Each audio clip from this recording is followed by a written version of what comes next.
বাড়িতে আজকে ইলিশ মাছ এসছে। আমি কাটছি।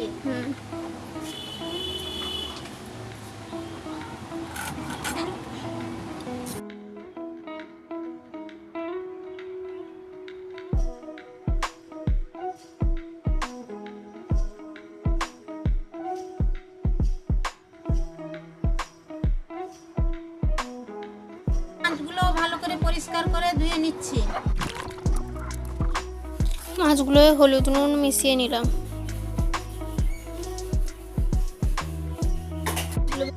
তেলটা গরম করে মাছটা ছেড়ে দিলাম, আস্তে আস্তে করে মাছটা দিয়ে দিলাম।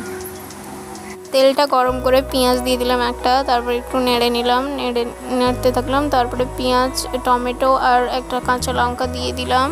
তারপরে কাজু বাটাও দিয়ে দিলাম। তারপরে আবার নাড়তে থাকতাম যতক্ষণ না মশলাটা মরে যায়। নাড়লাম, অনেক নাড়তে নাড়তে মশলাটা মরে আসতে দেখতে হবে। যতক্ষণ না মরছে মশলাটা ততক্ষণ নাড়তে থাকতে হবে। তারপরে কিছুটা পরিমাণ জল দিয়ে দিতে হবে তেলটা মরে এলে। তারপরে একটু হলুদ দিয়ে দেবো, দিয়ে তারপর নাড়তে থাকবো। তারপর যখন তরকারি ফুট চলে আসবে তার আস্তে আস্তে মাছগুলো দিয়ে দিতে হবে। মাছগুলো দিতে থাকতে তারপর মাছগুলো আস্তে আস্তে ফুটতে থাকবে। মাছ দেওয়া শেষ হলে ফুটতে থাকবে। এইভাবে ঢাকা দিয়ে রান্নাটা হয়ে গেল।